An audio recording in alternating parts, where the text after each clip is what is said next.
Brad, it's kind of overshadowed all of this because, people are talking about your last fight, but who is this, more importantly? This is my stress ball Bonnie. Like fight week. It's quite stressful, and like she's just like helps my mood and calm me down. And she's a Cavapoo. She's 2.5 years old. Her name's Bonnie. Does she need anybody to walk her while you're doing the weight cut here in London? Mate, you have to join a long list. I think We'll sign up. We're here already. a longer list, longer line of people queuing up to look after her than going into the O2 on a Saturday night. I'd well believe it. It's absolutely fantastic. Does she get a little bit annoyed maybe as the weight cut's getting tense? Maybe the fingers going a little bit deeper into the back? No, she's good. I wouldn't have this thing in a million years ever.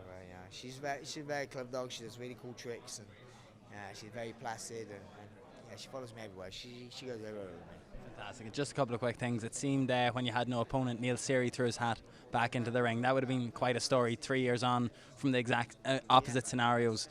Did the UFC come to you and say, we already have a guy picked out, a couple of people? Before, I think UFC got it sorted out, really quick. I'm really impressed with how quick they got it sorted out. Neil Seafood's name in that, I would have done it. The same thing. I threw my name in the hat for him when he was supposed to be retiring in his hometown. I would have done that. But so I really appreciate it and stuff like that. But I'm also appreciative that I got Marlon Vera. So for me, it didn't matter who I was fighting, just as long as I fought. It was more the moment you were chasing as opposed to the opponent. Exactly. Was being involved in Uriah Faber's retirement fight the sort of thing that pushed you towards this? Maybe the fight week being around it, knowing that you were the guy that he shared the cage with for the last time. Is that what maybe prompted this decision? I had this decision when I fought Yuri Alcantara. I had this decision in mind because I hated that training camp. I had the worst training camp of my life.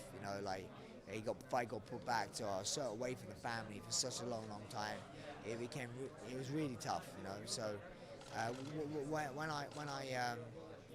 When I ended up fighting, losing is fine. I've lost fights before, but losing in the manner I did, it was really tough for me to take. I didn't get to do anything, and I just thought to myself, what am I doing this for? It sucked.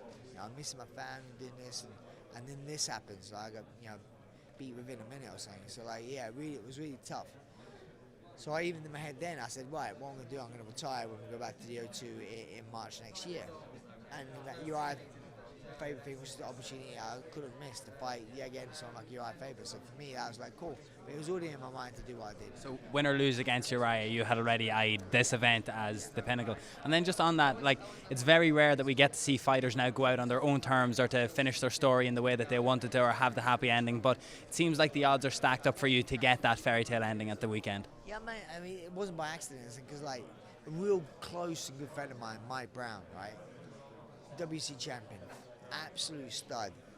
He retired quietly, And some people like that. And I was saying to him, no, have one more fight and just let everyone know you retired so we can celebrate the career that you've had, And it's celebrated, and obviously he didn't feel like he wanted to do that, but I was like, I'm not doing that, I'm celebrating my career. I've been in the game for such a long time, so I want to, again, leave on my terms, do my thing. I think it's hard. Most people, when they do retire due to injury or something along those lines, or get cut by the UFC. So I'm happy that I'm intact and I can lead the sport with my head held high and on my own terms. Thank you very much, Brad. Thank you very much, Bonnie.